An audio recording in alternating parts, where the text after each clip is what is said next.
Right, well, welcome to the February meeting. And I'm going to be the very last person to say to you this year. Happy New Year.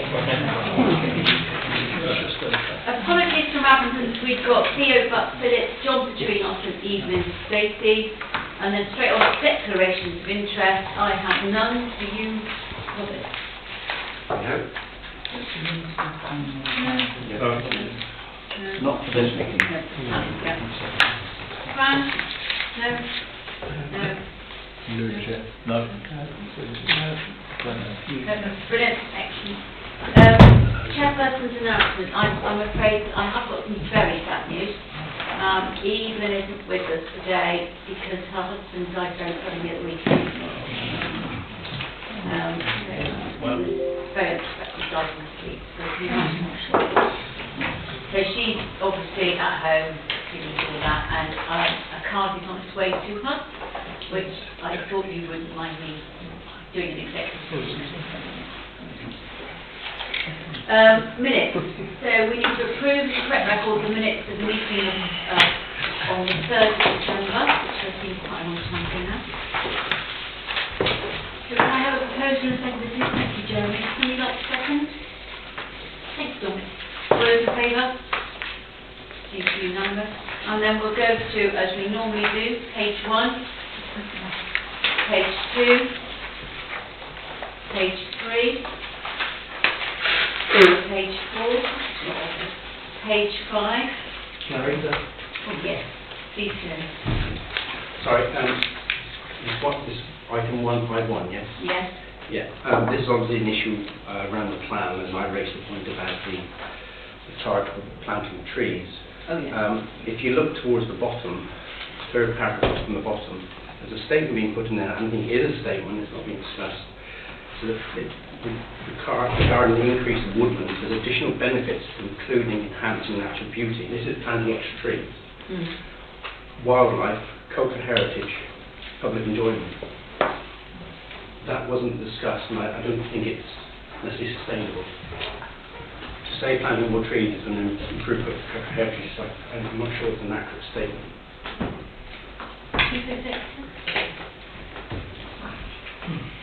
Thank you. So just to clarify, Mr. Bray, is that cultural heritage element? No, it's that wasn't discussed, and we've not discussed that planting more trees will benefit wildlife, cultural heritage, public enjoyment. I think what the minute is saying is that the meeting was advised, so the member of staff who was presenting it made those points. I think that's as I read the minute.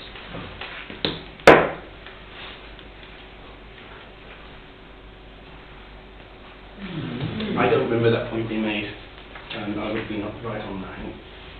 I think it's something that needs to be discussed and debated, and it's something we've not actually discussed and debated. I've got to admit, I can't remember. Dominic, can you help? I think, again, I think the way this is worded is if you like, this is a recapitulation of what's in the partnership plan. So I think it's rather than necessarily a description of a discussion we had. As you say, Andrew, it's a recapitulation. If you like, it's a statement of something that wasn't word for word what somebody said, but it seems to be, the targets are included as an ambition, as an opportunity of the NPA, blah, blah, particularly as increased woodland could result in additional benefits. Those additional benefits, I think, probably are lifted from the partnership plan. We have in the past talked about, when we talked about woodland and planting trees, and we've had quite a few discussions about it, and all of those issues have arisen in one way or another. Yeah. I think the issue here is whether we've all agreed that woodland itself enhances all those things, but the result, it says could result, it doesn't say will. So I think it does acknowledge that there is still an element of debate in there. Yeah, I'm happy in a minute to say that it says could. I think that's where I am, because that is true. That is exactly what we talked about, and we have got in partnership plan. But I'm obviously at your discretion, members.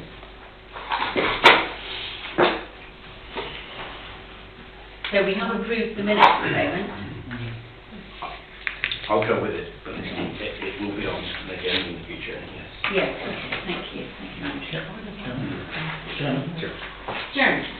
I absolutely remember what Andrew was talking about, Yeah. the discussion about 3%, or Yes. whether it was correct or appropriate. I can't remember whether we did or didn't add in the rest. It doesn't seem inappropriate though that we do, but if no discussion, so be it. I think if the board has said that increased woodland would result in additional benefits and listed them, then that would not be correct. I think because it says could. It leaves that, it's very open for interpretation. There's no definition there as to whether it will or won't, isn't there? And I think there's a debate around that within the plan as we go forward. So, Yes, I suppose I'm from an engineering background. I like things clear. You have evidence. I'm not seeing that here, so. No, I'm very happy with the fact it says could, so unless anybody's Monday.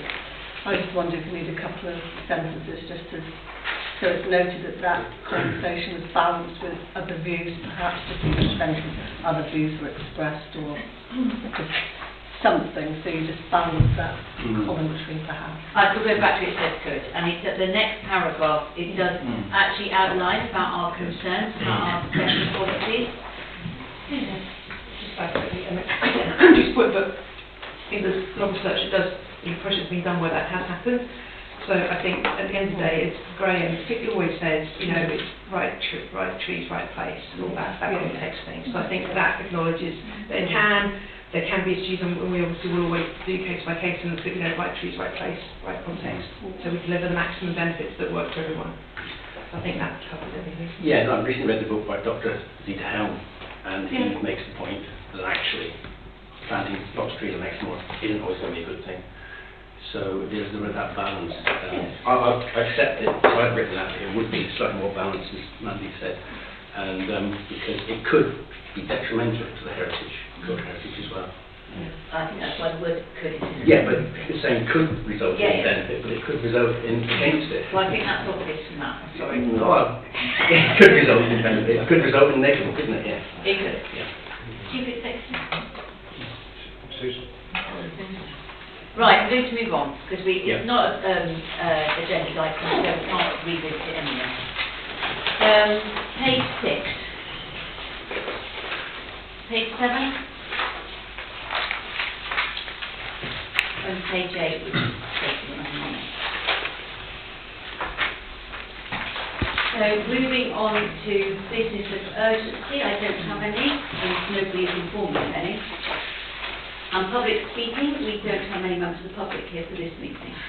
So we're going to go on to annual state review. Andrew? Oh yes, there we go. Sorry, I couldn't see you buried behind the And Andrew's got a presentation on the shiny screen. How do I get to that? I don't know. We haven't got a clue about the screen. What do I do with that? Probably just talk with both of us when you're there, should be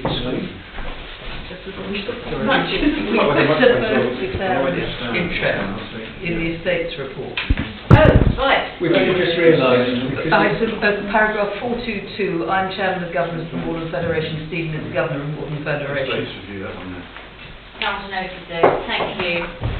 I mean, they are recorded in the Yeah. register of interest, but nevertheless, we just need to draw attention to that individually. Thank you.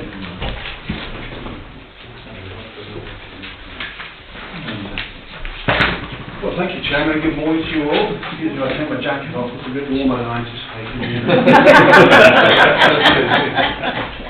Well, thank you very much for giving me some time on this agenda to talk about something I feel really quite passionate about, which is our fantastic estate. And just to set the scene, the purpose of the paper and also my presentation is to give members an update on the work we've done over the last couple of years, but also set out some priorities for the next couple of years as well. We'll focus on some case studies as well and show you some of the challenges.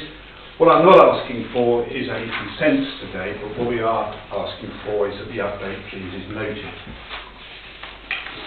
What I've done there is I just lifted out the mission statement from the estate strategy and highlighted some key words like public benefit, ambitious, aspirational, warm welcome, because these words are really important for us, because these are the lens through which we look through when we not only do report on the estate, but it informs our decisions and how we assess its performance.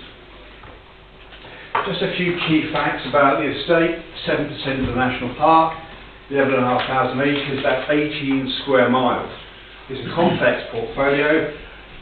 This building alone is complex. We've got national park centres, we've got Pinkery, we've got campsite, we've got toilets, we've got historical assets and ruined buildings. It's complex. It's mostly open moorland, but we've got 553 hectares of woodland. Well, I'm conscious that around Vigo constantly changes, but that's where we are at the moment. We generate about £400,000 of income a year, which is a mixture of grants and rents. So what I'm going to do is break down the review into those 5 business areas, because these are the way that my colleague and I kind of compartmentalise the work. We'll start off with some land management case studies just to share with you. And we're going to start off in North Hill, near Minehead. This is a piece of our estate, 615 acres, that's been a real focus for us over the last 12 months. It's a really, really important touch point for us. It's near Minehead. It's back in hand, including the campsite. More on that later. We've got a new countryside stewardship scheme which nets us £63,000 a year. We've got a new brazier. It's in landscape recovery. Lots of volunteer activity. Lots of educational visits. We've also got a World War II radar station there as well, and more on that in a bit. I mentioned the countryside stewardship, and this is quite a good picture of the work that we've been doing. The challenge for North Hill is it wants to naturally regenerate. And so what we get paid to do is deal with some of the bracken, and what we're trying to do is keep some of the areas open. So this contractor did about 16 acres in a day. It's a roll on the back of a tractor. So you can see how that is working in practice. In support of the mechanical interventions, we've also got working with our grazier. These galloways are owned by the Webber family, and you can see they're doing their job there, again helping that keep those areas open. And not only is it a fascinating place for nature and landscape, but it's full of history. And so this is some photographs from an event last year, because North Hill, for those of you who don't know it, is full of World War II history. Now, a priority for the team, in fact all the teams here at the park, is landscape recovery. And of the 11,500 acres that we own, 10,500 is currently in either the Honeycutt Rivers landscape recovery or our one that we're leading on, Exmoor Heartlands. That's 90% of the estate. That's 16 square miles of our estate is in landscape recovery. Just to focus on some of the areas, so in Exmoor Heartland you can see big swathe of Simmersbach in there, Royal Forest, Larkbarrow, Land of Warren, but 742 acres of in-hand land, including driver, the trains as well. And Honeycutt Rivers, which is the North Hill end of it, all of that land is in there, and just over half of our woodlands is going in the Honeycutt Rivers landscape recovery. What we've also been doing is working with our graziers to come up with some new grazing strategies. These photographs from a visit last year up at the Change with Natural England and our grazier. What we've been doing there is extending the grazing season, again to try and target some grazing pressure using no-fence collars and an existing HLS scheme. We're also developing ideas at Larkbarrow and again using these no-fence collars or on blanket bogs. And all of this stuff, all of this is informing our work on landscape recovery. Driver, of course, not only is it in landscape recovery, but it's also a project in itself, and there's been a significant focus for our resources the last couple of years, and will continue to be for the next couple of years, I'm sure. Not only are we doing a countryside stewardship scheme, again, which nets about £132,000, but we've also got an ongoing capital work programme to deliver as well, which we've started. Just a bit on ponies, because these do play a role in our land management. We own 52 pedigree Exmoor ponies. They're currently deployed in North Hill, Haddon Hill, Pinkery and Driver. But we also lend them out of our estate into farms that are part of the Sowing the Seeds project. So this young male here, this colt here, spent some time over on an outside farm near Wood Advent. He's now stationed up at Pinkery, where they're doing really rather well. So 52 ponies, important part of what we do. Moving on to some work of our commercial tenancies, and I just wanted to start with the sawmill, which is in itself an important historical asset, 19th century mill, a part of the old Fortescue Knight estate, very important in its own right. What we've been doing over the last year or so is working with our new tenants, Freetop, to come up with a tenancy agreement that's fit for purpose, and it's working, and they've now taken on that tenancy. What I like about this as a case study, it just shows how our estate can deliver part purposes. And just to highlight some of those things, we've shared some responsibility in terms of maintenance there, so that's a prudent use of the tenancy. It's an appropriate use of the sawmill, no better use of a sawmill than a woodland company as well. It's providing support to local business, there's lots of engagement, public access to the building, and we are working in partnership with our tenants, and not least of which on the new Pioneers project. You remember Exmoor playing field? Well, I bought it to members a while ago now and suggested we dispose of it. We decided to keep it. The reason for disposal was because of ongoing liabilities. Well, I'm pleased to say we've come up with a really quite good tenancy with someone as a council for the use of the field by the school. So the school gets that security of use, and we reduced our liabilities. So that's worked rather well. Near to home here at Dolverton, probably we refer to as 7 to 9 4th Street, or sometimes we call it the town offices. The relocation of the National Park Centre has given us an opportunity to find a new tenant, so we're on the market with Weathers trying to find a new tenant for that. Also, you can see this building, many of you will walk past it on the way to the car. This is the old warehouse. We made a decision the year before last to not use it for internal storage, so I've been able to find a new tenant for that, which has been helpful in terms of income. We're going to the market again to find a new tenant for that because the outgoing one is left. And the top left-hand picture there is the first offices at 7 to 9 4th Street. We tried to find some new tenants there, but there is no market for offices at the moment, so we utilised that space for staff accommodation. Back to North Hill then. This is something I'm really personally quite excited about, because North Hill Campsite is back in hand. It was locked in a tenancy for many years with the Caravan Club. It's now back in hand. It's just under 4 acres, 46 pitches, fully equipped. That's the view from the tent looking over Minehead. You can see how lovely it is in terms of its landscape setting. A few more pictures there for you just to set the scene.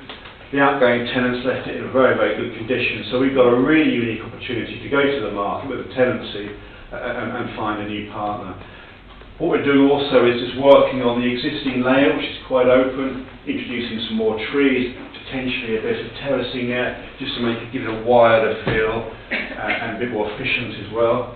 And the benefits of this for us are really quite tangible in terms of outreach, new audiences, widen the appeal. It supports our work at North Hill, complements Pinfrey, and also links to the World War II station as well. What we'll also try and do throughout the year is be entrepreneurial and identify areas to create income. One of those ways is our licence activity. So we've developed some catering concessions. You can see there Horizon Pizza that operates out of Blackmore Gate. We'll be advertising a new suite of catering opportunities again this spring. What we've also done is we've introduced a mobile wood-fired sauna at Valley of the Rocks as well. So that is now up and running. Filming we often get asked for filming, so what we have done is we've capitalised on that. We've produced a new filming brochure. These are extracts from that brochure, and that's been quite useful to send out to media companies. Recent activities last year included some scenes from the Salt Park, which was really good, not only in terms of income for us, but also in promoting the park as well.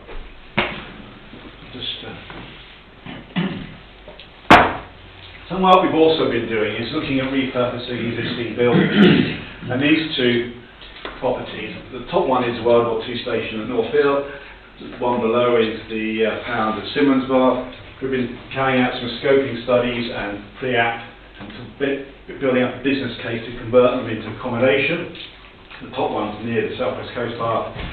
Barn at Simmonsbath, of course, is on the Two Moors Way. So again, this is exploratory designs, working with a local architect, just to repurpose it and create some accommodation. This is the old radar station. You can see how we're just trying to work out how we can do some minimum intervention but create an accommodation offer. The same way at the Pound, again, really quite light touch and entry level. But these are ideas that we're developing, and we'll do more on that next year. Ownership has lots of benefits and also has lots of challenges, and these are some of the challenges that we faced over the last year. Realiser, for those of you who don't know, is down on a little Vile 19th century mine, copper then iron. It's visible still now actually with some shafts and spoil heaps. The problem for us is that members of the public illegally going into the shaft, top right hand corner there, and just getting in there, causing us all sorts of concerns and putting themselves in danger. So our insurers and legal advisors suggested we put some safety interventions in, which we've done with some capping. So that's quite a long, complicated process, not least of it for the bats. You can see the bat entrance there. So complicated and expensive. You can see the figure at the bottom there, £44,000 that intervention cost. Another area that's an ongoing management challenge for us is Weir Cleeve, the woodland at Weir Cleeve, 6 hectares of triple SI on the sod. But the junction with Northmore Road is cliff and very challenging. So the realities of that ownership for us include works like this. So here we are, you can see some specialist work, got some climbers there, putting some new mesh on and some rock bolts. That cost us £38,000, 23-24 alone. Black Pit Barn, some of our buildings are old, and this is a really old building. It's a World War I recited structure. It's used by our tenants for amenity up at Landed Warren. It also houses the batteries for the house because it's off-grid. And so it is in quite a parlous condition. You can see from this clip, this was the strapping that we had to do after the recent storm. That strapping alone cost £1,000 just to keep the building sighted and stop blowing off. So that's something we need to think about quite carefully about where we go with that. In terms of operational assets, one of the functions the estates provide, of course, is also all the facilities that we use to staff. So here at Exmoor House, following a staff survey, we've been repurposing some of the rooms. You can see there's some scoping designs for a new common room and a kitchen where we're reciting an existing one because the existing kitchen we're decommissioning to create some more staff space. You can see also a picture there of the reception. And also, we've also, with new staff, we've also been repurposing 79 Floor Street and putting some staff out there as well. And this year saw the arrival of our first EV charge point up at Blackmore Gate. This is a programme sponsored by BMW, more planned for next year, including 4 here at Exmoor. Car park, you can see they're sited here, so those will be available to the public. Just pausing now before I finish and just share with you some of our priorities for next year and the year after. Under land management, as I said before, the landscape recovery for us is a key focus. 16 square miles to work on those land choices and payment rates and working with our graders and tenants to work out how we take that forward and design a scheme. That's going to include the need for baseline surveys and some management statements. We're also working with the National Trust on the Exmoor Coast project, which North Hill and Coldwell will play a role in that as well, which is more based on visitor experience and heritage, all being well. Driver will continue to be an important piece of work moving forward for us as we develop our land management ambition, capital works programme. We've got to continue delivering the stewardship as well.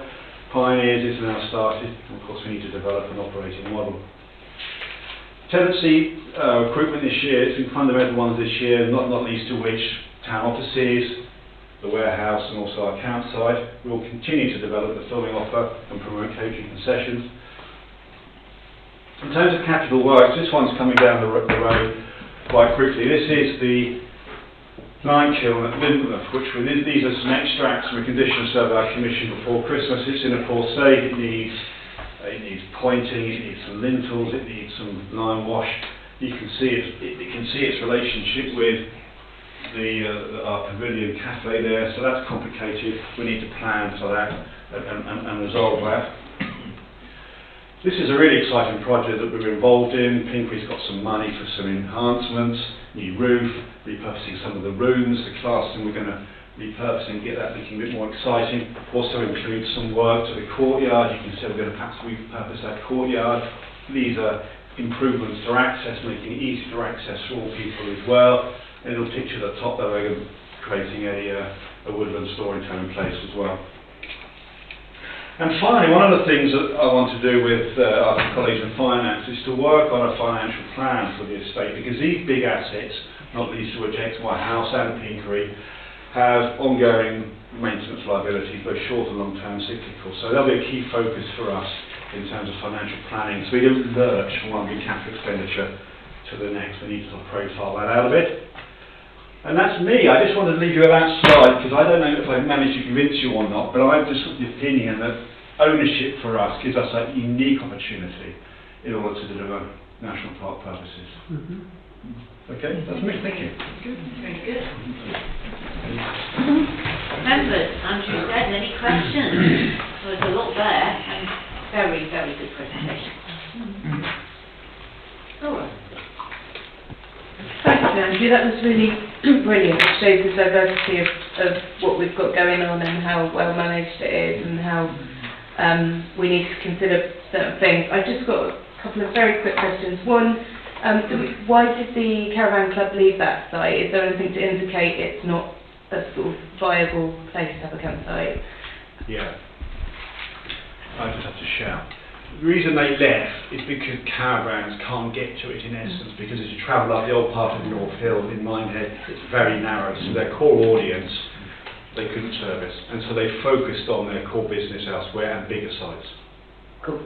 Okay, thank you. And then on the Bossy accommodation, probably quite a provocative question here, but if we were to get that up and running and it's used for sort of short stays for people, have we got a policy where we would not put that on Airbnb, or is that something we'd consider promoting through that avenue, which is where we could probably get a lot more eyes on it, a lot more bookings? In terms of the operating model, that's the next piece of work, so I'll be working with our colleagues on that. I think if there's enough business, if we've got Pinkery, we've also got World War II Station, we've also got Simmons Bath as well, it may be that we can do a different way of marketing it.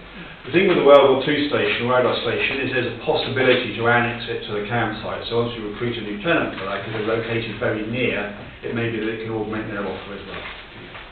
Thank you. Andrew. Thank you, Andrew.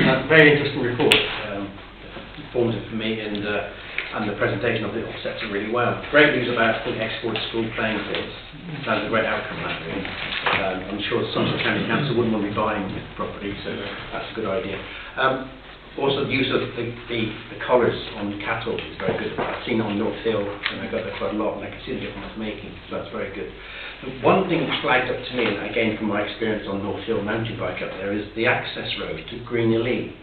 You've got it in future capital works. We don't own that track, do we? Because that's quite a lot of track there and needs quite a lot of maintenance. We own some of it. And so this is something I need to work with Graham on, because some of the trees have created some structural issues that we need to understand. So we own some of it, not all of it, but some of it. Okay, so is it more about the trees than the actual resurfacing? Well, the trees have kind of collapsed or blown over, and their root balls have lifted up and compromised some of the track that we need to sort of spend some time on and understand. Okay, because the whole track can be quite a liability. Yes. It's just small areas, but as a result of trees being blown out. Oh, good, thanks. Thank you. Thank you. Andrew. Thanks so much. I learned a load there, especially about North Hill, I didn't know. Might like you to come and talk to the Minor Town Council actually, so whilst it's outside of their demise, there's a lot of interconnectivity, especially in terms of tourism. Really interested to see the cows with their little collars. Is this a really expensive bit of tech? I'm just thinking commercially whether it's quite reasonably priced and is practical for more farms, or whether it's expensive. It is expensive, but we got grant for that, and we also get grant for the Lark Barrow as well. It does save a lot on fencing as well, and the reason that we're using it for North Hill is because not only can we target areas, but the weathers are organic, and so the cost savings stops fencing out large areas, because we need to treat gorse and bracken in a different way than their organic status would allow. So it is expensive. It could be £1,700 a collar plus some subscription, but they do last a fair while. We get grant aid for it, and the offset is savings in fencing. Thank you. I was just thinking about the sustainability of it. Thanks very much. Francis? Thank you. Is it the same system that lots of people want to make illegal because it's for dogs because it's too painful?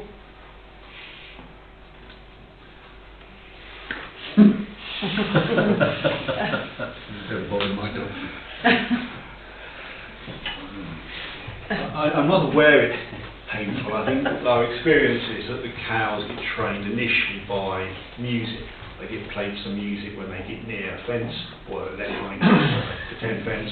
They get played some more music as they get near it.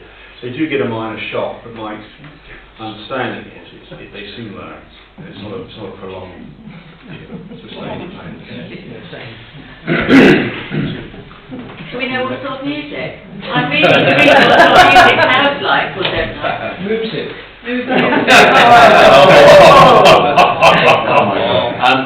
I've been on a couple of demonstrations by the company that makes them as part of the Pasture for Life meetings that I've been attending. So we had a very good briefing on them. So they either use the ones that I looked at were using beeps actually rather than music. Quite fun. The training system is very, very quick. The chain basically around the neck is they call it a pulse rather than a shock, but it is a pulse, but it's the kind of pulse that we can handle and cattle can handle. It is less than the shock they get from hot wire, so from an electric fence. Yep. So that's the first thing to realise. For a while, it's true, DEFRA did not allow us to, for instance, do pitbull grants for no fence collars because there were welfare concerns. They then looked into them and then clarified that and realised no, in fact these are preferable to electric fences, and so that's why they're fine. You can get them for sheep as well. They don't work on mine, they just take them off. They've also tried them with goats. Actually goats is slightly more critical because of course it would be really good if you could actually restrict, to use goats for targeted scrub clearance. In fact would be great. And again, it's a sort of smaller version of it. So the trouble is the solar panels are too small and therefore it doesn't charge up quite so much. But it's a really clever bit of tech. Talking of FIPL, we did through FIPL fund part of the Graze and Moor project, didn't we? Which has been a really good, quite a long-term ish study going on now about to show actually how that's also changed that level of using this for grazing strategies in places where it's not just expensive to put fences, actually you couldn't put fences. Is really good, and for safety as well, keeping cattle out of, for instance, ditches, falling into the street, all of that. So in fact, there's a real welfare benefit to the no fence collars. So they're good for the wildlife and the land livestock. Thank you. Haven't we learned a lot already? Amazing. Sorry, so Lee, let's have you.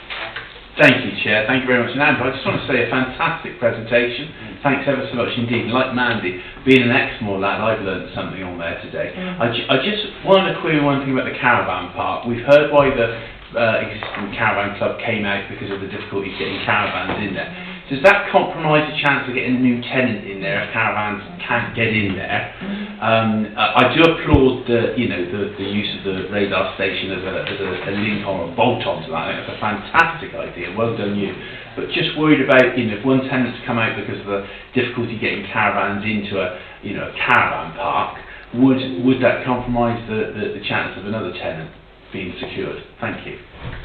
It's a good question, and so what we have done is we've taken some external advice from a specialist agent, and I think what we are anticipating is the offer is going to be more at camper vans that can get up there, sort of VW transporters, that's fine, and also tents, and that kind of suits our wider appeal as well. One of the things the caravan and camping club, they're quite focused on their target audience. We want to broaden that, so the primary offer will be tents and camper vans.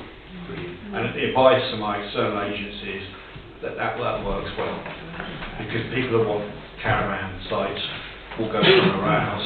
They came there originally when the caravans were smaller, and they return for loyalty. But practically, it's really quite challenging getting up past the church. So the advice is there'll be demand for tents and camper vans. And there's no competition around there either. There's nothing. You're right. No, thank you, Chair. Thank you. Thank you, Chair. Just a couple of things, Andrew. One is on the original management report it said that you were hoping to do quite an ambitious programme of baseline surveys, and you did mention them on there. I just wondered how that was going. And the second question is, there's nothing in there about asset disposal. No. As it's part of the management of the estate, and or we have disposed of. I think we should have some details of that and where we are with it. So maybe that could be included. Okay, yeah, happy to answer those two questions. In terms of baseline surveys, the work has started through landscape recovery on the landscape recovery areas, in part on the non-SSI areas. We need to move forward with far broader survey work this year. So it started, it's by no means completed. That's a priority for this year. Focusing on landscape recovery areas primarily. And because we've done non-SSI, we've had that commission, we've got a lot of work to do on here. So that's work in train. In terms of the disposals, you will remember that we disposed of East Anstey last year. We were unsuccessful at Cosgate Hill. That's now back in hand and being repurposed. The other areas that we mentioned in the previous report, they are scheduled as potential disposals, but we're not actively pursuing them at the moment because they're all quite complicated and have only minimal capital return for us. So stuff like Weir Cleve, for example, and other small parcels, they're complicated and will take a lot of our time to get ready for market and to resolve some of the issues that we've got with them with little capital return. So the main ticket item was East Anstey, which we successfully disposed of. That was a great success, and that is now the capital that we needed for Driver. The other small areas, with the exception of Weir Cleve, are quite low intensity in terms of management. So they're scheduled as potential when the timing is right and when the resources are available. They're not a priority for us in the short term. Yes, Just as a supplementary, when you sold East Anstey, or when you sell anything in future, do you put any conditions on it when you sell it so that you can make sure it's protected in the way that the National Park like to protect an asset which they once owned? East Anstey has got a lot of statutory protections on it anyway. I mean, it's quite high tier. As part of the process that we go through is when we sort of rationalise the estate. I mean, we took a paper to authority some time ago where we set out the basis. One of the things that we look at is the potential threats under successive ownership. We will look at that and ways of mitigating it. But most of our stuff is SSI or got some land designation anyway, or in national park. So the threats quite often aren't perceived as real. So, but it's case by case basis. For sure. Yeah. Thank you. But also with, for example, this is an interesting example with land at Cosgate, we put a restrictive covenant on it because we didn't want fencing on it. What that did do is that the market didn't respond to that very well. So hence we took it off the market. So sometimes putting out too many restrictions on, the market doesn't respond well to it. So it's a balancing act about making the most of that capital receipt, weighing up future threats. Marcus, very patiently done that, thank you. No, I didn't hand up that longer actually. Thank you. That's very exciting about the campsite at North Hill. Admittedly, I've not been up there for quite a long time, and it always did seem a bit strange that it was a caravan club site up there. And I suspect, I think it's quite an exciting opportunity. I think the other thing I was looking at, and I say it was an excellent presentation, very interesting as well. But the filming and photography locations, I think, someone who's a bit partially addicted to ITV drama sometimes, too much for my own good. And I look at all of the places they're filmed, and I'm thinking, and I'm at the time looking out the window, thinking, well, why do they not film like this? I know there's been a push by Somerset Council looking for sites, but I think there's a real opportunity there, because actually as publicity goes, I sit there many times googling where things are filmed, and I think there's been some unfortunate comments by our MP recently regarding Minehead and its tourist offer, and actually there's a huge commercial impact there, and I think anything we can do that pushes further visitors. I know we talk about getting different visitors in many times, but I think different from different demographics, etc., etc. I think anything we can do to promote that and maybe push it forward, because we've got some excellent locations. I even, for the first time ever, after being here 32 years, I visited Snowdrop Valley the other day, which is 3 hours of my life, which I will always remember. Bear in mind it was raining, cold and wet. and Dominic will be pleased with this because the dogs weren't very happy being on a lead. But yeah, I think that's, for me, that's, those things there. I mean, what you said about the campsites and the 2 buildings, but that film and photography locations, anything we can do to try and push that more would be very welcome, I think, to the whole economy of this side of the mall and maybe the other side of the mall as well. Thank you.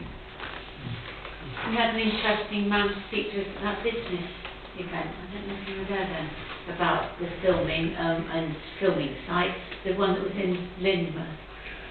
Mike. Yes, thank you, Chair. Very informative. Thank you for that presentation. Just looking at 5.4, capital works and large-scale repairs. You say during the early part of 25-26, we will be working with our colleagues in the finance department to adequately plan for significant capital work and large-scale cyclical repairs. Are we confident that we've got a financially sustainable way going forward, and there is no risk in terms of what might be the outcome of those discussions?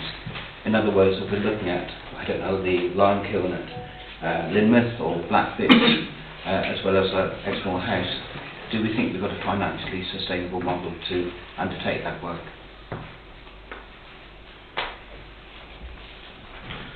Thank you for that.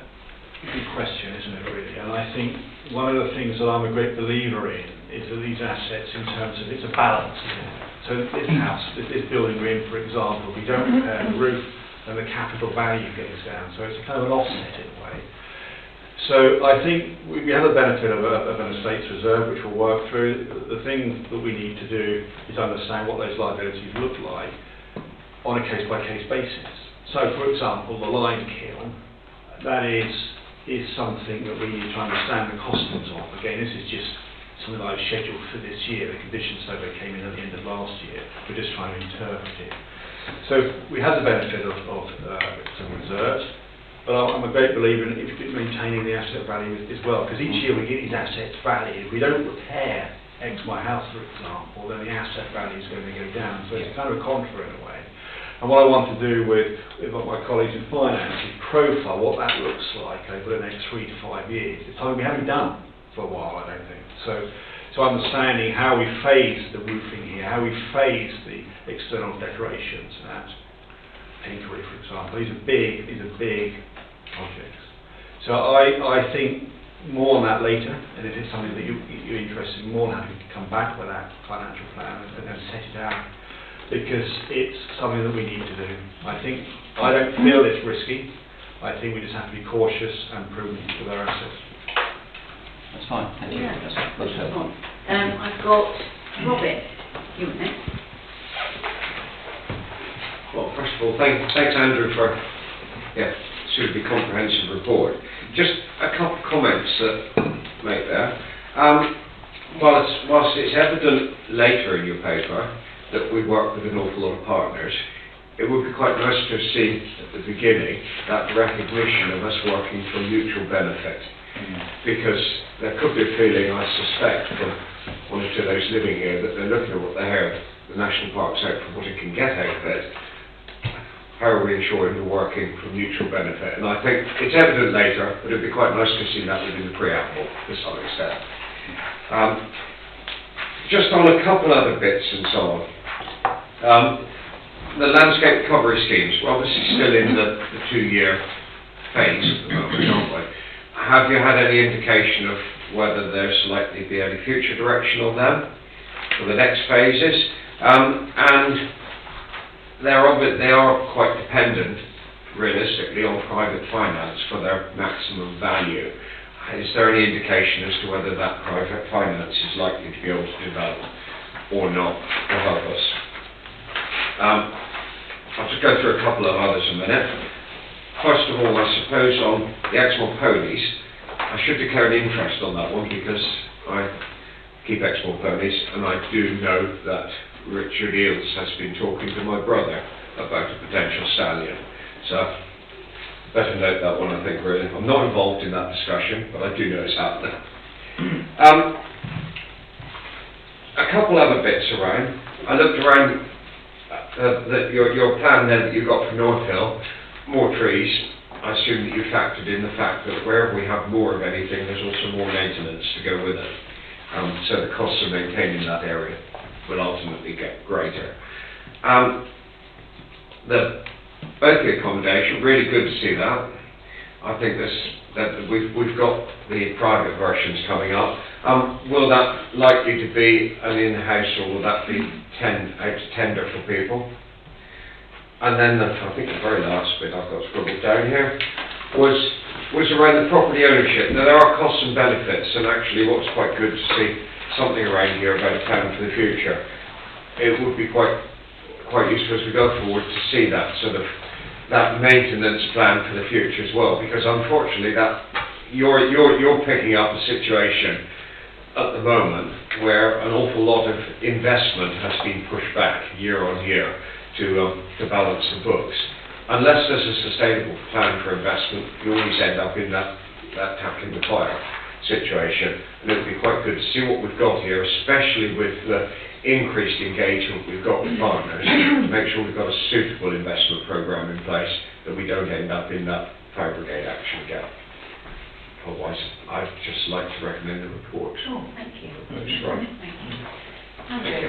Okay, thank you. Some good questions, and thank you for those. Just starting with landscape recovery, my understanding about private finance is that everyone's expectations are now more cautious than they were, and I think that's been fed back to DEFRA. So I don't think private finance is the great answer that we're hoping it is, and that's been fed back to DEFRA. And certainly other schemes already in the pipeline have found that, actually. In terms of future indications, one thing we have been signalled is that there is potentially for another phase of application for landscape recovery, which suggests that there is some optimism about it. And just to say about the Honeycomb Rivers landscape, that was phase 1, so our deadline for that is June this year, so that's moving at a pace.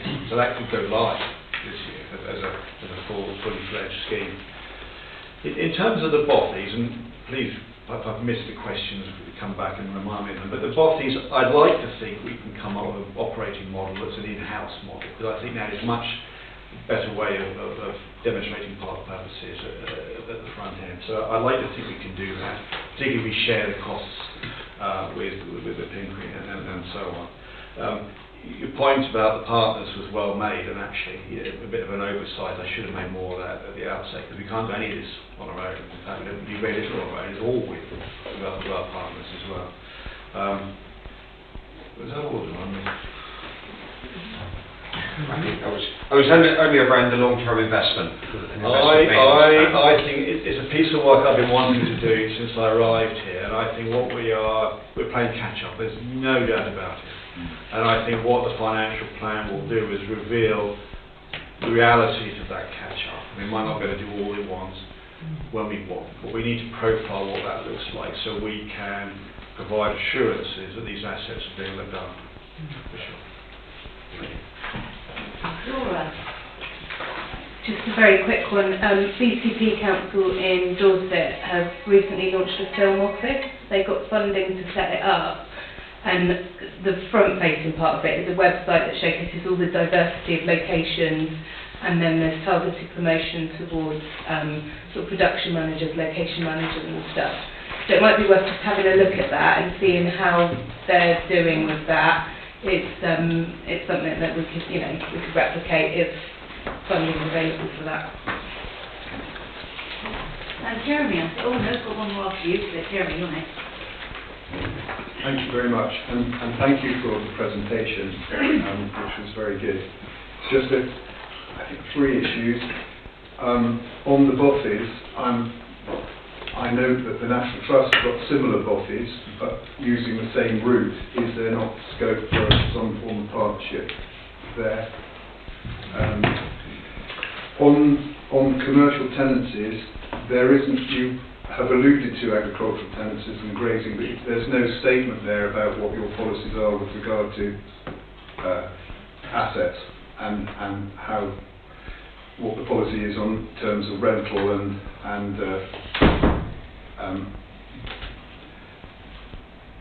that kind of issue. And then on landscape recovery, I think I ought to declare an interest because I'm on the steering group for landscape recovery. But that is a really exciting prospect, and I hadn't realised that private finance had been dropped. I thought we are still in the business of looking at that in detail, and I'm not sure that a decision has been made to drop that at this stage. Okay, Claire wants to come in there. Claire? I can just clarify that point. I think Andrew is referring to the fact that the expectations are being lowered, not that it's been dropped. So certainly work has been commissioned to look at the opportunities for private finance through the Reviving Exmoor Heartlands Landscape Recovery. I mean, we would hope that there may still be some there, but I think at the outset of the scheme there was a lot of expectation that this was going to be the solution to everything, and I think not just for ours but across the country. There's definitely been a recognition that potentially the market there is perhaps dead at the moment, and therefore we just have to be realistic and manage expectations. But it's not been dropped at all. It's still being investigated, and we will look at that as the consultants produce their reports. Thank you. Andrew, did you want to take up the other point? Yes, of course, yes. Again, thank you for those good questions. In terms of agricultural policy and rents, we always want farm tenants, we always will. In terms of rents and where that direction is at the moment, because of the amount of landscape recovery that we're dealing with, it's a huge state of turbulence and flux at the moment, and I suspect that will bed down once we nail some of these schemes and we can all understand what those finances will look like. There will always be a role for in-hand land, particularly where places have no commercial value like North Hill and are full of management headaches. So that works well with a grazier, but in terms of tenanted land, most of which is tenanted, there's always a need and a real enthusiasm for maintaining those relationships. In terms of the bothies, I think we'll look at all operating models. I think I'd like to be able to come up with an in-house model because I'd like us to be promoting it with our brand. But if that doesn't work, or there are some shared costs, then of course we'll have partners like the National Trust. The good thing about our bothies is that the radar station is very near the South West Coast Path. We approached the South West Coast Path Association, who gave us some money for the feasibility study to start with, so they're really enthusiastic.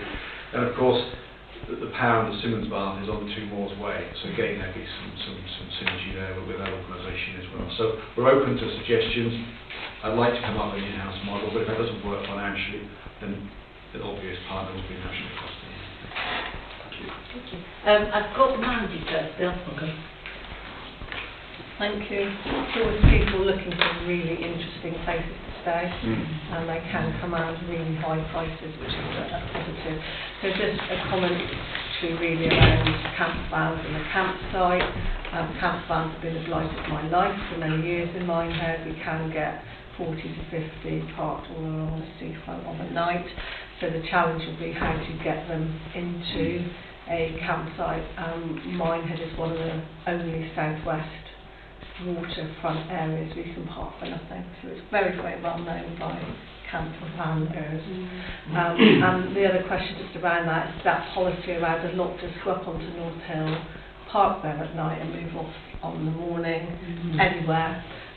So for me it'd just be nice to have some kind of policy guidance around that, because that would detract from them going to a site overnight. So just in thinking, the only other thing is a lot of the camper vans are just as big as caravans at the moment, and some of them are absolutely huge and would have similar problems getting through. I'm a fan of glamping personally, perhaps you could put some of that on the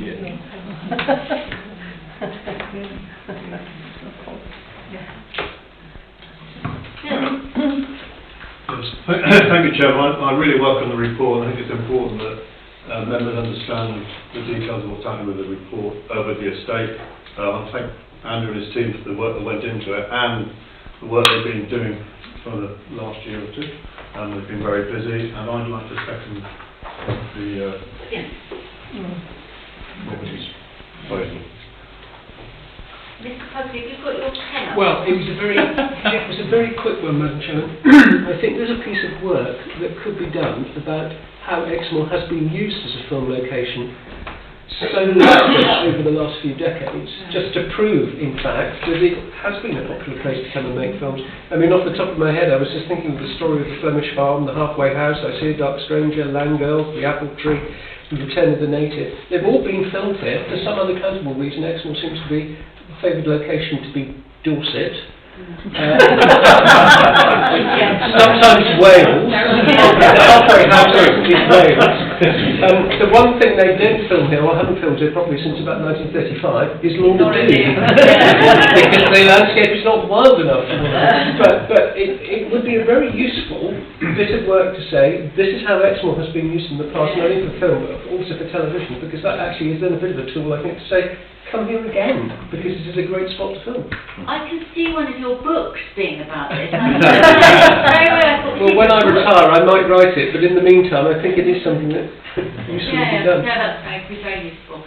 Christine, I think I saw your I am concerned about Minehead Seafront and Blue Anchor. We do have a lot of people that come quite late at night and disappear quite early in the morning because they don't have to pay charges by doing that, and it is getting to be quite a popular habit. And they come back night after night after night. It's not that they just come for one night, they've actually got a system going, and they come and go. So I don't think we can stop it, but for local people it can be incredibly irritating. But we're going straight off the park now, but I know, certainly we use traffic regulation orders in Devon, so you might want to, I'm happy to have a conversation, send you the information. We've got areas where we've had problems. Thank you. Not say it's perfect, but it helps. Andrew? Just a very quick point of information I found on the website that all the estates set out as an interactive map. Other members might know this, but it's very useful when you can go in. I asked a question about Greenly, I can see exactly what we own there now, so yes, well done. I don't think you did that, Andrew, but that's very useful. Thank you. Yeah, that is really good, and it's great to be able to have a little bit. I think our website's amazing, actually. I think a lot of local authorities should learn something from that. Right, I've got no more hands, unless anybody suddenly waves. No. So it's been proposed and seconded. All those in favour? We're noting the report. Thank you. And just to add to that, thank you, Andrew. It was really good, and it just shows how much interaction, how great interest we had. We've got Graham coming to talk about the next item. Graham, I'm going to be really naughty. I don't normally do this to you, but it occurred to me, I'm afraid overnight, so I should warn you, that we've had a lot of storms and a lot of trees have come down some of the areas, my patch particularly, I know. So as part of your update, could you sort of tell us what's happened on our estate with trees as a result of storms as well? I'm sure people will find that quite interesting, if that's okay. If you remind me at the end. I will. I'm very happy. I will.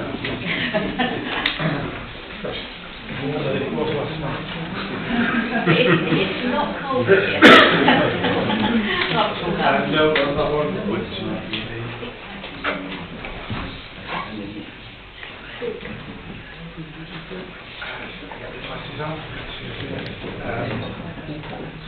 I think that's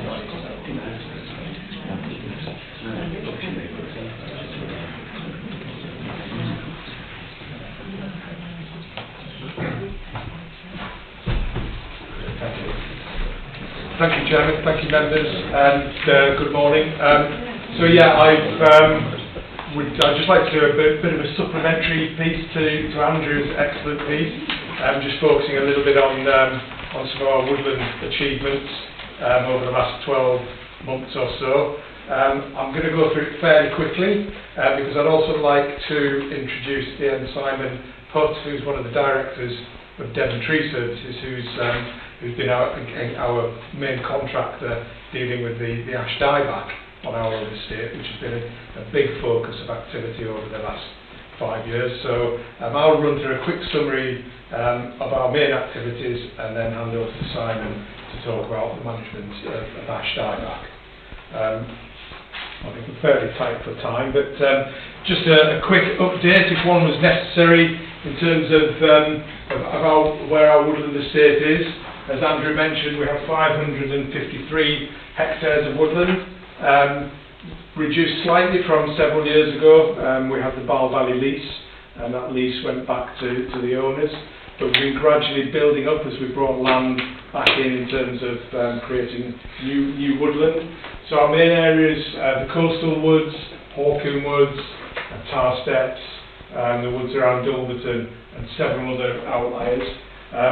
It's a really incredibly useful asset for us to own and manage. It helps us to demonstrate where our park purposes would be in terms of woodland management, and helps us to explain the kind of activities that we'd like other woodland owners to undertake. So it's an incredibly useful asset, and one which we actively manage and actively try and improve. In 2017, members might remember that you approved a vision and a strategy for the Exmoor National Park Woodland Estate. It lays out, I shan't go into them now, but it lays out 5 strategic goals that kind of explain what we want to do with our woodland estate, how we plan to improve it, how we manage it for people, nature and landscape. These objectives help us to organise our resources better, help us to plan our work out in the future, and help to ensure that we do indeed deliver our national park purposes. So this is the kind of higher level, longer term strategy, which is the kind of platform and the context for our regular kind of annual management. So below that, the next tier below this 25-year strategy is we have a 10-year Forestry Commission approved plan. This provides us with all the regulatory background, our felling licences, our permissions, our EIA, environmental impact assessment for any of the work that we plan to do. So we can operate in the comfort, if you like, that we have 10 years of approval to do the work that we need to do. We're not regularly going back to the Forestry Commission, bothering them with applications and holding up the work that we want to do. And in terms of a point I'll mention later, in terms of any generating income from any timber sales, providing that reassurance to the market that we have all these permissions in place is actually another useful element to that plan.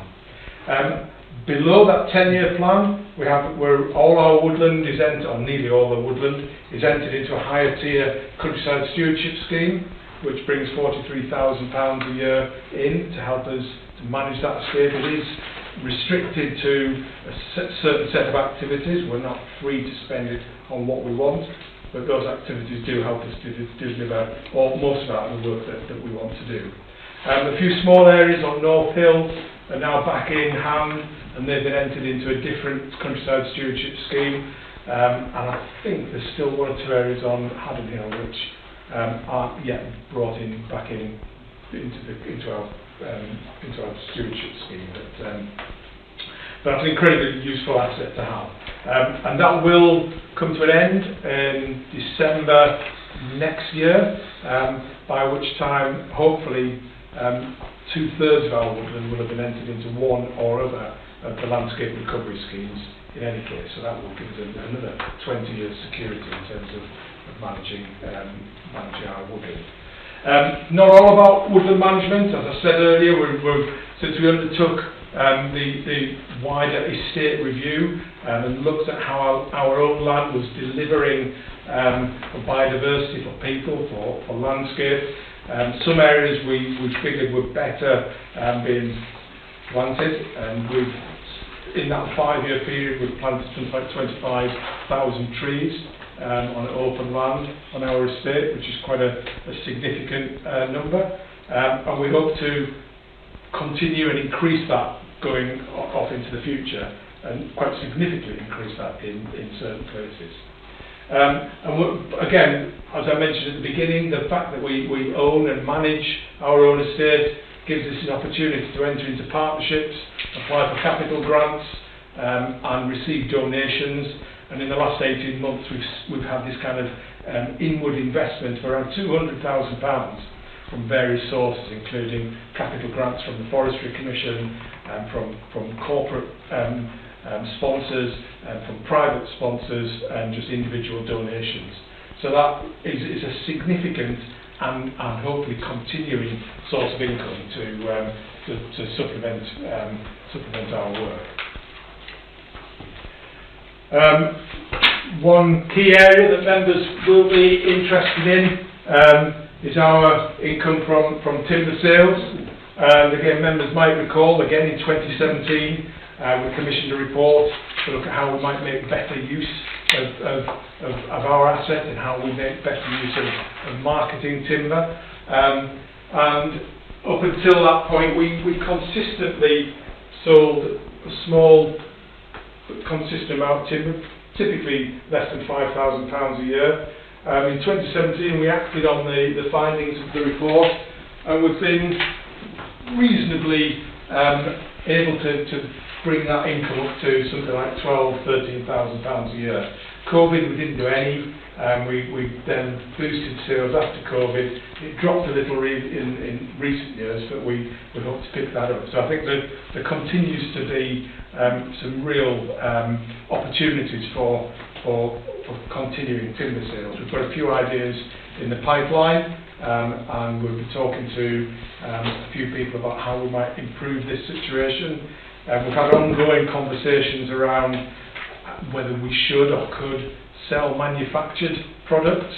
At the moment, pretty much all we sell is roundwood, so that's timber that's sold at roadside as roundwood, which others then go on to process. And we're looking into whether we should, in fact, do some limited processing of timber.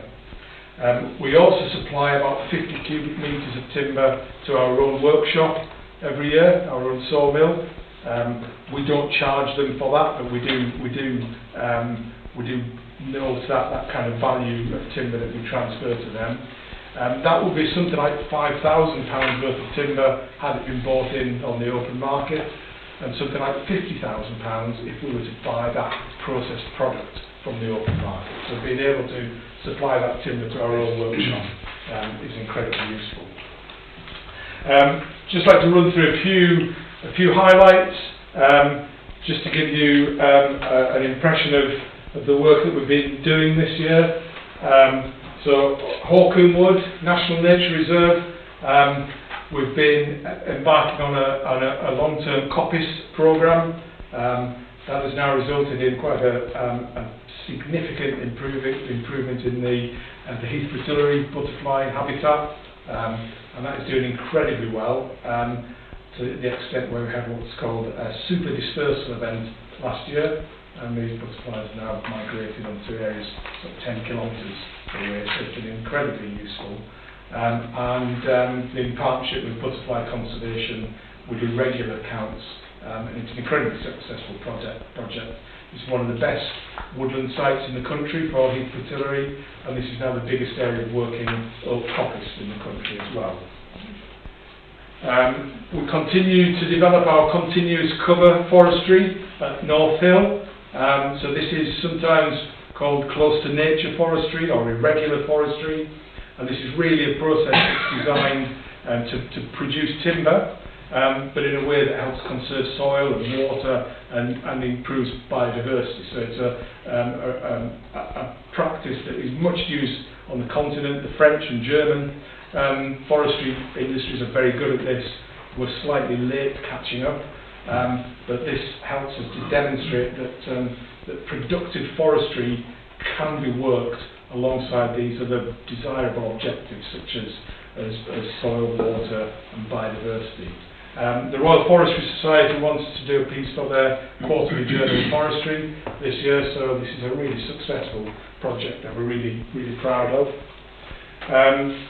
Culbone Wood on the north coast, we've been working to develop or reinstate some of Ada Lovelace's picturesque landscape, opening up lost viewpoints, repairing some of the tracks and views and viewpoints that she and William Lovelace developed in the 1830s and 1840s.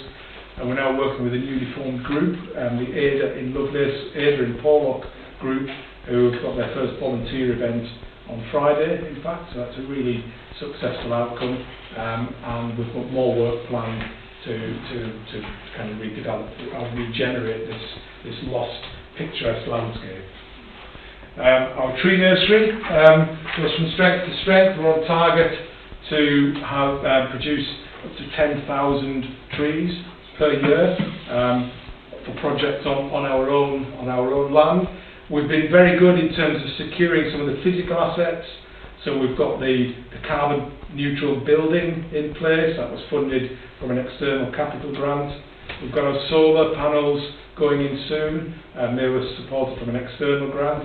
Our rainwater irrigation system is going in. So physically it's working really well. We need the people in there. We need to get the skills and the training and volunteers involved, which is where the Pioneers project really comes in. So we need to get some life in there and get some people working in the nursery. So that's something that we're looking forward to developing with Pioneers and getting some training and skills developed in there this summer. I mentioned some of the tree planting, and Andrew also mentioned the charging points going in with BMW. Some of this work was also funded through the BMW Recharge in Nature project, so that's another source of income. This is Kingswood, which will be finished by the end of this month, hopefully, another 6-hectare woodland creation project near Simmonsbath.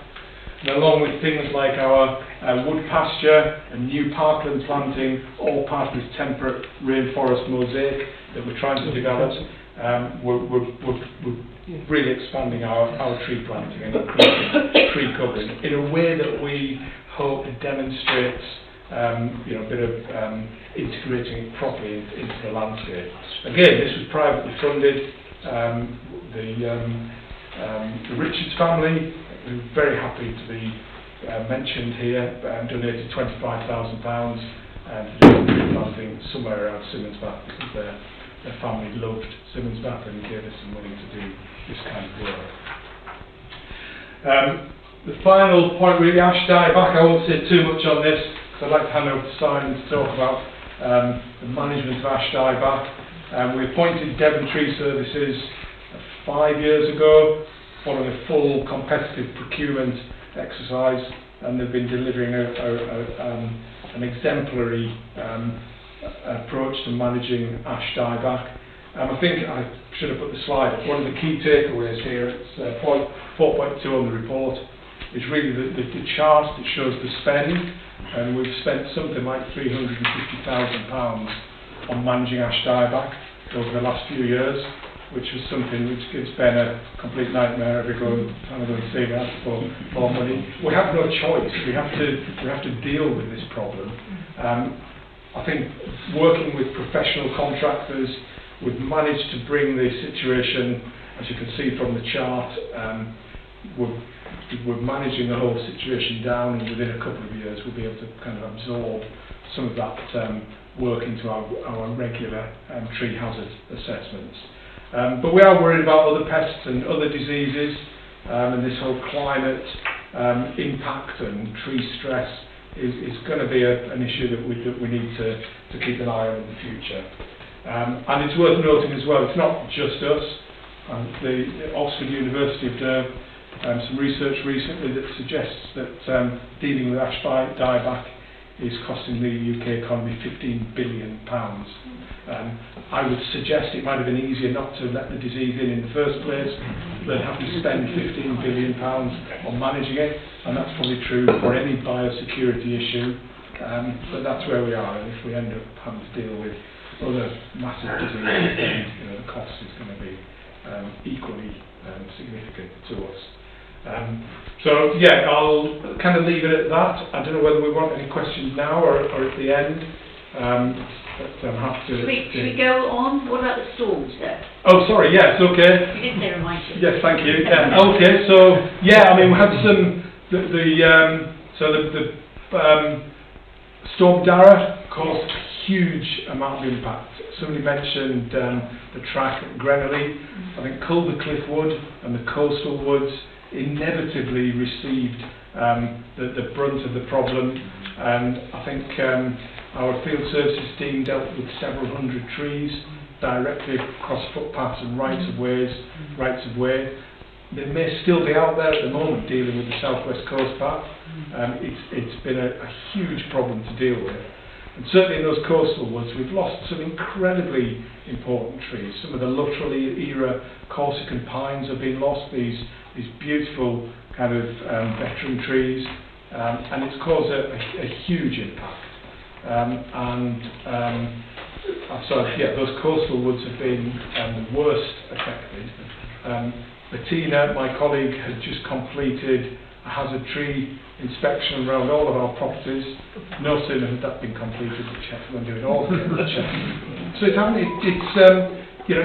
not just the direct physical impact of the storm, it then has an ongoing effect in terms of continuing to check for our liabilities and those other effects. And no doubt there'll be trees that have been weakened and affected by the storm, which we'll have to deal with on an ongoing kind of basis. So, yeah, major impact for us and everybody else. Yeah, thank you. Should we just keep going, because then we can have the Ash back. Okay, so if I could introduce Simon, who's one of the directors of Devon Tree Services, and he'll talk through the work that he's been doing for us, which is there.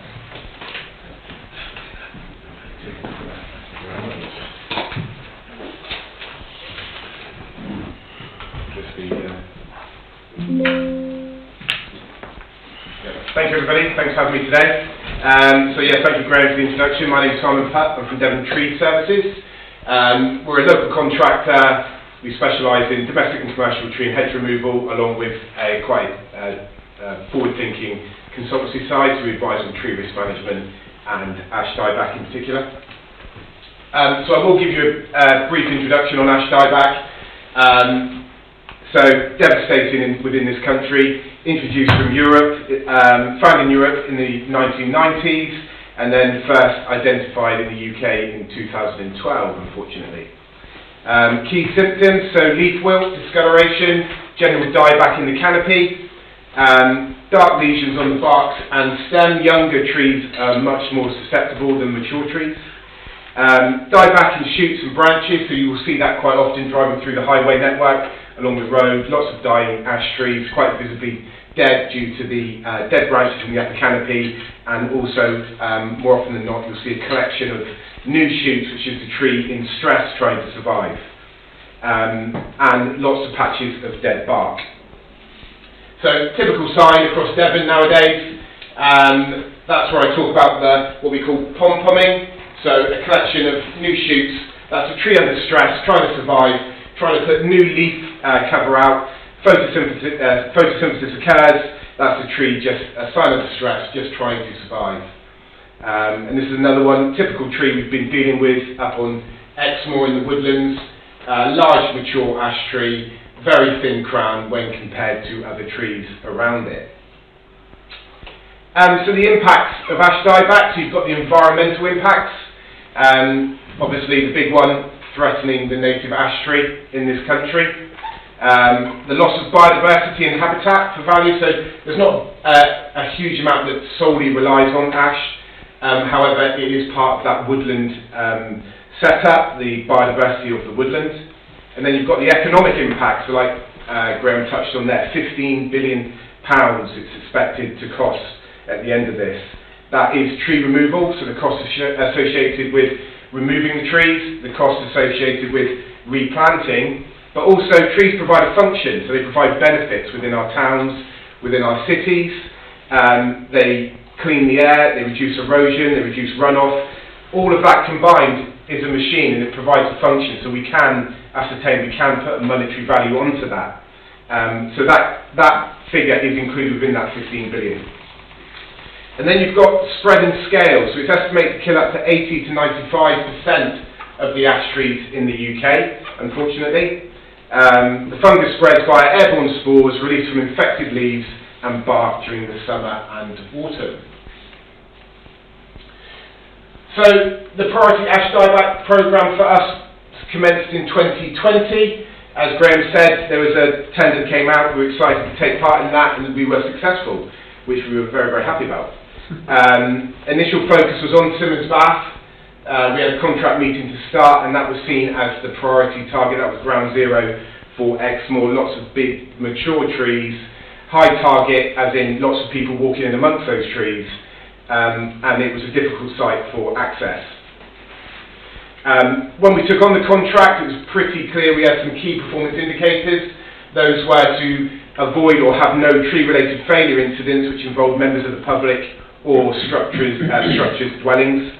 And also not to be able to not remove a tree. So the other factor was considering the safety of our team and our arborists. So we needed to make sure that when we were undertaking this work, at no time was our arborist put at unacceptable risk due to the condition of the tree.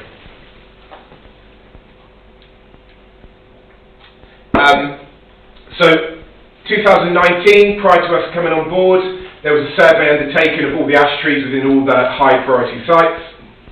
We inherited that data, and then we refined that data using our in-house bespoke software called Otis. Now we knew Simmons Bath was a priority. We knew that we were going to be undertaking annual inspections of the ash trees every year, canopy assessment. So what we needed to do then was come up with a way to prioritise the felling of ash trees, looking at the factors that we didn't want them falling on people and property, and we wanted to make sure we could remove them safely so there wasn't an unacceptable risk to our team. So the factors considered were adjacent targets. So what could that tree hit? How busy was the footpath? How much value was put on the property it may be next to? We're looking at tree condition, so we're looking at the health class of the tree. So when we look at trees, we look at the canopy, we look at how badly they could be infected by ash dieback, and then we make our assessment based on that. And then we look at the works required and the site access. So can we get a cherry picker into the site? So somewhere we don't have to climb the tree. That's the main aim. Can we fell that tree without sending someone up there? Or, worst case scenario, do we have to climb that tree? Do we have to use ropes to lower branches off? So that's what we wanted to try and avoid. Because ash is brittle anyway. I don't know if you know, the timber is very brittle. I've worked on a few in my time. But also research shows that when it's infected by ash dieback, it's even more brittle. So where you want to tie into something on your wrist size, normally we want to be looking at something much bigger, which limits the accessibility of the crown. So that data was processed to generate priority scores. And this is a triage assessment we came up with. So considered all those figures we just discussed, so target, high, medium, low. So low, you could have a bad tree in a low target area, so if it falls over, it's not going to worry anyone, so they went to the bottom of the list. Condition, health class 1, 2 and 3, so what we're looking at is how much canopy is remaining on that tree, and that's how we made our assessment in terms of severity of infection. Then again, looking at the work, like I've just discussed, section dismantle and fell, so that's just dropping branches where they fall, so we don't have to worry, there isn't a target underneath the tree, we can just knock those branches onto the ground and no one's going to get hurt. The one we wanted to avoid was sectional dismantle using lowering ropes, because that can put a lot of strain on the structure of the tree, and that's normally required. We've got to try and avoid a target. The one we wanted to do, the trees we want left at the end, are the ones we can straight fell. And then again, it was looking for access for the mobile work platforms, cherry pickers. Is it reasonable? We've invested in quite a few as a business, so have we got something that we can provide to Exmoor within our scheduler rates? It wouldn't cost any extra to achieve the project. So when we talk about health class, this is what we're looking at. So you can see there, 100% healthy crown, 75% healthy crown, 50% and 25%. So you can see a considerable difference. The 25% healthy crown, that's the trees you don't want to be climbing. And then this is what we came up with, so it's a simple multiplication, and we built this into our software. So every inspector that went out, whether it's myself or my colleagues, we always had it was a standard and structured approach in terms of prioritising what ash trees needed to be removed. So there are no maths on site, because I'm not very good at that, so it did it all for us. And then it came up with these scores here. 24 to 81 was priority felling, so that's a tree that needs to be removed immediately. 10 to 23 was review when funds allow or risk assess, and then 1 to 9 was reassess in line with next inspection. So those trees there could be left. So priority categories, we converted them within our software to show as green, so quite really good visual indicators when we're looking at the mapping. Yellow was review when funds allowed, and then red was priority felling required. So what this ensured was really good, efficient allocation of resources for maximum impact. So trying to manage that tree removal within the budgetary constraints that were present to ensure that we hit the right trees at the right time early on. So priority was given to fell trees in poor access over high targets. So in the first instance it was quite aggressive. These were sites with limited access for mobile work platforms and trees that had to be climbed. So as you can imagine, you wouldn't want to be up there in a health class 2. That would have been a fail for us because we wouldn't have been able to supply a mute to that site to get it. So trees like that had to be climbed, and yeah, you wouldn't want to be up there, or it would limit how high and how far the climb could go, subject to how severe the infection of the ash tree was. So partway through there was a change in government guidance, but we're in the fortunate position that we were already working in line with that. We knew our priority was to be keeping ash trees where possible. We were looking at the trees annually anyway, and then so they kind of fell in line with the way we were already working. So annual inspection continued to monitor the decline, so we're now managing the decline through our annual tree inspections, led by the risk assessment and the prioritisation methodologies. So I've got a few maps here of some of the sites we've been working on. So back in 2019, that was the data we inherited, so lots of orange dots across the site. This is tar steps. And then 2020, that was refined by our own survey. So we picked up all the different groups. So you can see the circles, all the funny shapes there. That's a group of trees. So you can see the red where it's priority felling, green were trees which are okay with good access, and yellow were ones to be reviewed as and when. So it might have been the case that there were yellows and reds together, and to be more cost effective, the yellows and reds were removed at the same time.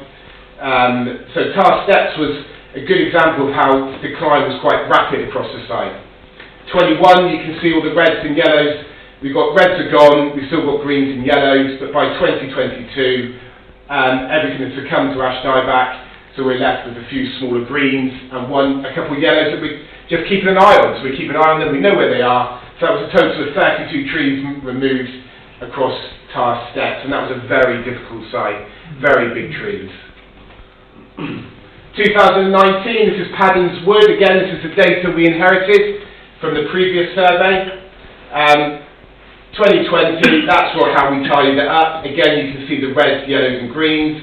This is more of a slower decline, so I'll fast forward to 2024, and then we've got some nice greens, we've got some nice ash trees up there that are looking good. Easy access, can be felled if needed with a few smaller yellows just to look after, and manage that decline annually. So that was a total of 91 trees removed across Paddon's Wood. Hawkham, this was an interesting site because we thought we were in trouble when we first surveyed this. A lot of ash trees along the footpaths and bridleways. As you can see there, that's the first survey we undertook in 2020. Lots of yellows, reds and greens, a good mix, but there's more reds and yellows. Fast forward to 2024, we've removed 78 trees, and there's still a nice balance. So you can see some yellows are still there from the first time I looked at them in 2020. So that's an interesting site where decline has slowed, it hasn't spread, hasn't been as aggressive as we first thought. So there's still some nice sized ash trees in there, trees which can be accessed now easily and removed hopefully as part of the monitored decline over the next 2 years, and then incorporated into usual tree risk management moving forward. So Simmons Bath, as I spoke before, was ground zero, big trees, lots of big mature ash trees, dead ash trees. And so that's just an idea of the numbers on site across the year. So gradual progression. This is one of the sites we've been to every year since we started the contract, and due back again this year just to finish it off. So a total of 260 trees removed across the site. You can see 300 before we started with, and currently remaining today is 44. So I think there's probably about 10 more trees to be removed on that site, and we should be in a good position. I'd just like to say you're not alone, Exmoor aren't alone. There's a lot of ash dieback work going on. We currently work for Exeter, managing their ash dieback population, and they've been hit quite hard. We also do surveys for Devon County Council, so on the highway network, and that's been, last year North Devon was hit really, really hard. So I think it may have peaked, fingers crossed. We're on the steady decline, just managing the decline of those smaller trees. So management and future outlook. So current management strategy, so monitoring and mapping affected areas. This is Otis, this is our front end account, so this is what we've got. This is Bettina and Graham have got client access, so we provided access to this, so this can be viewed here on the computer.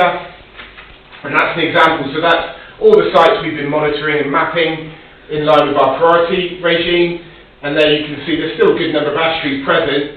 You can briefly see the yellows and reds, but this is all data that we can, at the end of the contract, we can give back to Exmoor, along with lots more information and spreadsheets which we can pour over and get some really good data from.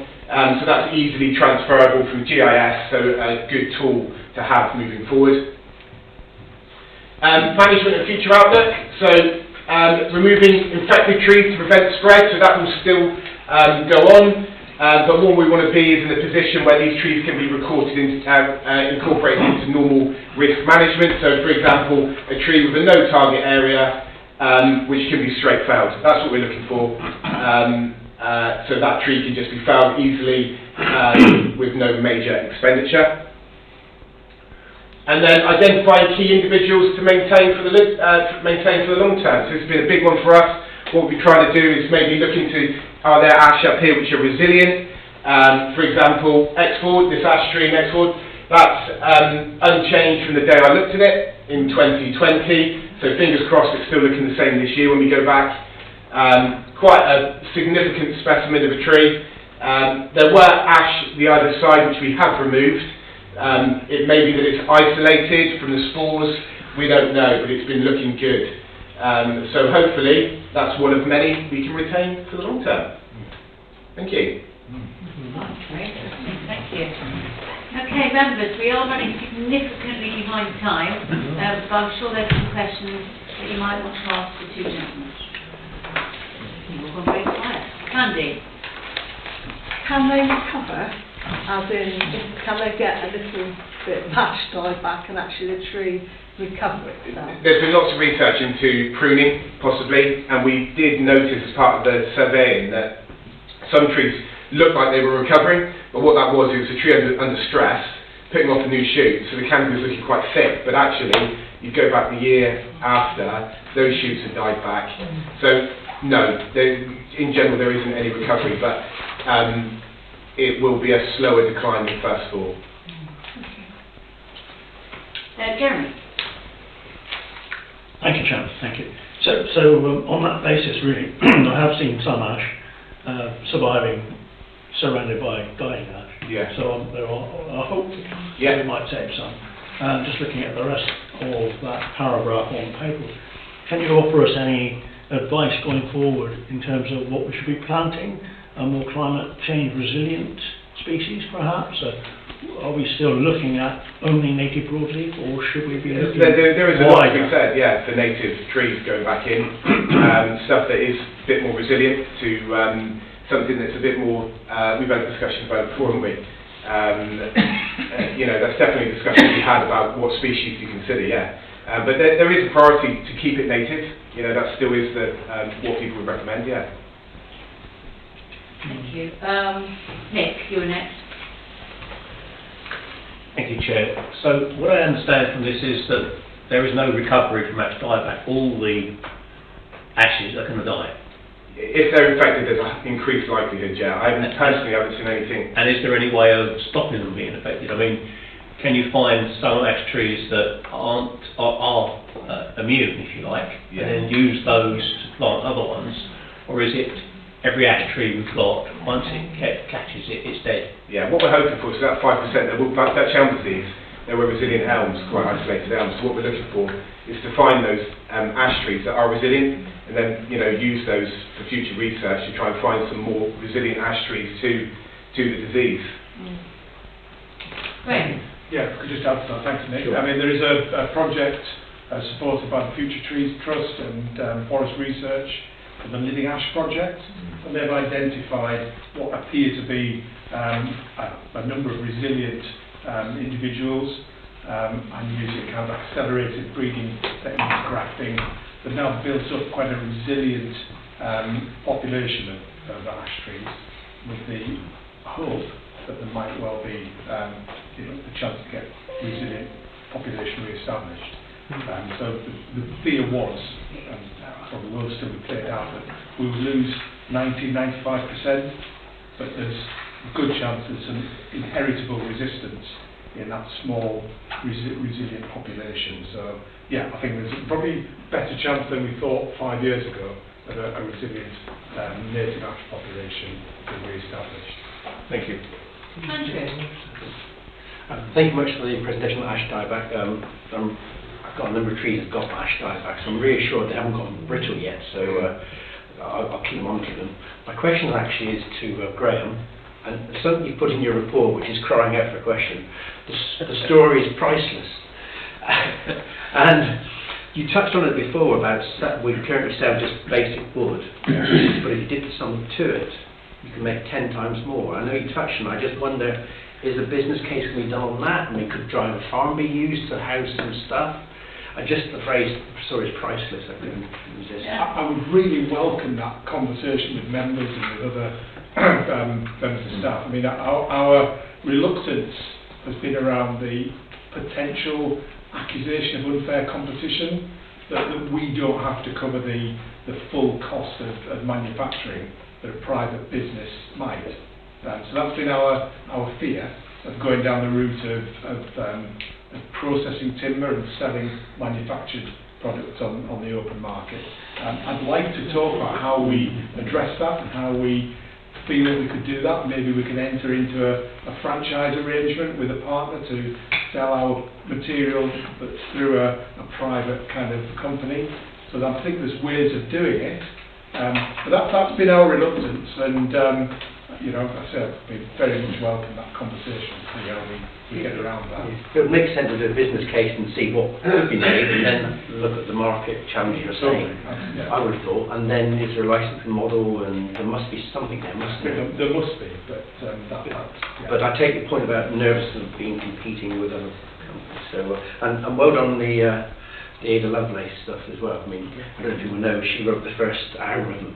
And worked with Charles Babbage on the computer, so great, and great report of promoting that, so thank you much. Okay. Well, first of all, I just move that we note Graham's excellent report, as per usual. Seconded. Thank you. Just a couple of comments I wanted to make, Graham. We're likely to be moving into consultation in the land use framework, aren't we, at the moment, and inevitably my thought is that increased tree cover will come as part of it. I know we've had the discussion before as what constitutes tree cover, canopy cover, this sort of thing. I didn't see anything within your report around the value of hedges of Exmoor and trees in there. There's an awful lot of that, isn't there? And I know it's predominantly big, but just to note that. And the other bit was our own use of the timber. You do utilise some of it ourselves. Do we use any of that at Simmonsbath within at Pinkery at all within the wood boiler, or is it all bought in and pelleted there? Well, thank you. I mean, the pellets are bought in, yep. But the logs are our logs. So yeah, there's a proportion. I don't quite know what the split between pellets and logs would be. Certainly the logs, we supply those ourselves. And of course the depot at Exmoor is heated entirely from offcuts from the processing at the sawmill as well. And just one other comment as well. I note your comment around the diseases getting here. I'm rather concerning to see a documentary the other evening on TV actually, to find that although we've now restarted our inspections of plant material coming into this country. It's a very random approach of looking at the odd one now and then when it happens to be there in front of them. It's fairly likely that there will be something else, isn't it? But thank you very much. Thank you. Dominic, you're next. Yeah, thank you. Graham, thanks. We've spoken about this before, but as you know, in my professional life I've worked with a lot of forest owners, mainly in Indonesia, so my expertise I know is teak and ironwood, so less relevant here, but certainly around setting up sawmills and processing, and starting from exactly what you've written in your report, which is they say exactly the same, where there's people in Java saying, but hang on a minute, our teak we're selling on the roadside for this much, but if we processed it, it'll be worth 10 times as much. And so then what happens is somebody finds funding and they set up a sawmill and they start processing, and it doesn't always work out well. And I've done a lot of business modelling on this to find out what the issues are that relate to that, and there are many. But one of the main issues is always about the need for consistent feedstock. To run a sawmill, to process anything, as you know, you need to know exactly in advance, months or years in advance, exactly how much feedstock you'll be getting through there. At the moment, looking at your graph, that would be hard to do, because at the moment you're not producing consistent feedstock. Now, one way around this, of course, is to buy in from other places.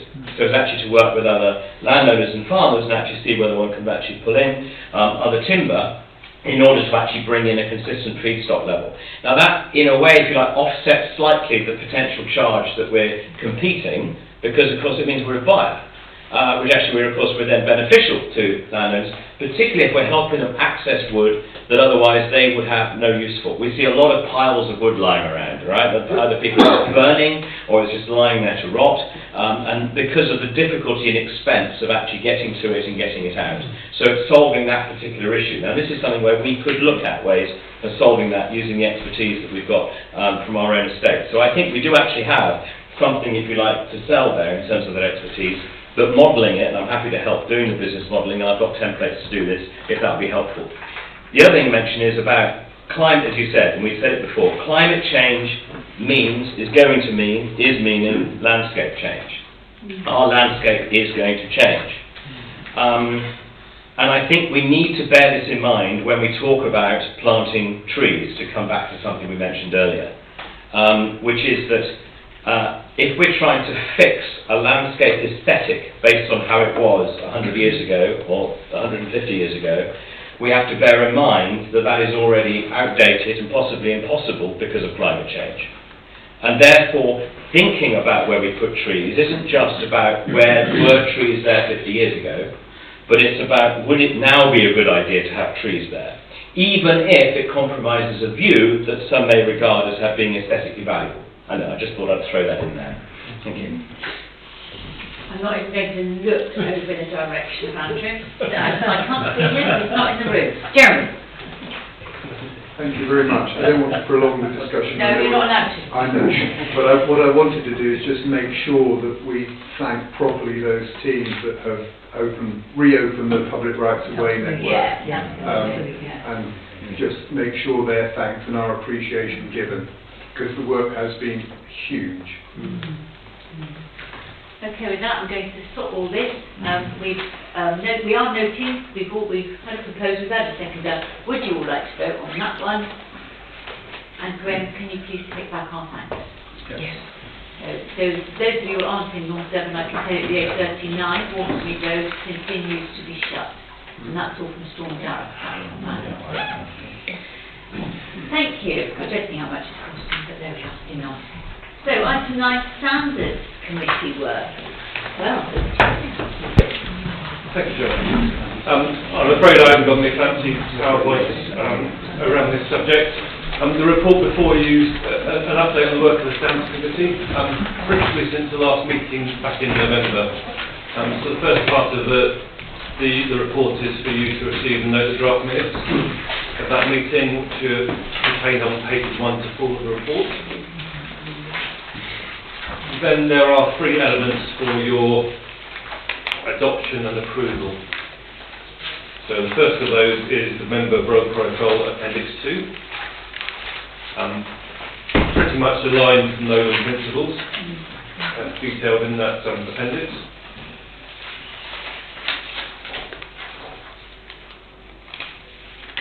The first part of the report is around a member training development programme. So before you in that appendix 3 are elements of training that we are proposing as adopted for your inductions, your development as members of this authority. And then the final element of the report is around the member review process, which we've trialled in part recently, but it's anticipated rolling out to the whole of the member body. So that's the 4 elements of this report. Should we go through in turn? Would that be good? I mean, unfortunately, Mr. Trias isn't here as a chair. I don't think we need to actually, it's quite self-evident, I would have thought, but members, are you happy to go straight to questions? So I'm going to take it everybody's read this. So Stephen, you are the Deputy Chairman? I am.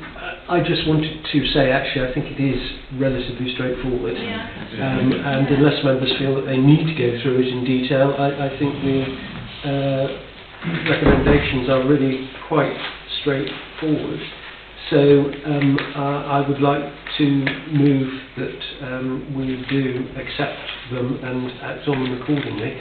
The one thing I did want to draw members' attention to was the resolution that took place at the committee on page 3 of the appendix. You will note at the top, and this is about the business of reducing the time or notice period for substitutes, because it has been found extraordinarily clunky to have to give 10 days notice, and it's suggested reducing it to 3 working days, which seems much more reasonable. However, you will also see that that's subject to the trial planning committee arrangements being confirmed, because of course if they're not, we're back to the status quo ante, and substitutes become less relevant when it's the whole committee dealing with it, if that might have been an option. So it's left at this stage for that to be dealt with as and when the trial is completed, and we take a view about what might happen next. But otherwise, I'm very happy to move the recommendation. Thank you. Mike, a second. Yes. So the other Mike, I was going to make the same point Stephen's done. I would certainly be very happy to second. Brilliant. All the mics are seconded. Any other questions? Andrew? Just not about trees. I missed the point. I think Victoria, I mean, you've got something on the list. So Stephen, I agreed 10 days to 3, and I got caught out by that one. I'm surprised that we have to let the chief exec know and not the chair of the planning committee. I would naturally email Stephen, but well, it's probably better. I think technically you have to inform the officers. Out of courtesy, you inform the chairman. Okay. But in any case, I think the final working out of that will be dealt with at a later stage. I can see no more hands, so I'm going to go to the vote. All those in favour? Thank you very much. And those of you who haven't had a little chat with me, I will be in touch. We can do my thing. Is that a threat or a promise? Oh, it could be both. But I'm not talking about trees, but I have done that. You did talk to me about trees while we were doing it. Personnel update. So we've got various leavers, starters and changes. And I take that as read. We're all happy. Nobody's informed me of any members' reports, but then we have that Christmas and whatever. But Francis has got a hand up. Yeah, I have on item 10. I noticed that the estates review talked about the need to use 4 streets for because we're increasing staff. Is that encompassed in this? I think they're increasing, I think just using the position. It's driven largely chaired by the new Pioneers programme. So we've got the 2 big projects, Landscape Recovery and now Pioneers, and we've got a lot of contracts now. Great, thank you. Dominic? Yeah, sorry, on item 11, on reports on meetings attended, I was attending what was the AONB, now the National Landscape, which we still keep calling it A and B because we keep having to explain that's what we mean. Just to mention that there's been interest shown from there to share, when we update our design guide, there's interest shown by, if we could share that with National Landscape, because they now have a slightly increased responsibility now under the purposes, and they felt that would be very helpful. But as I said, at the moment we're not quite sure where we are with updating the design guide. Maybe that's something great for planning committee, but I just want to, that's my update basically from National Landscape. Very happy to do that. And any of the others, ARB's National Landscape. Again, so clunky, you have to really have to say it all because everybody's going, what? when you say National Landscape. I'm very happy to share with them. It's not a private document. Right, I'm going to close the meeting.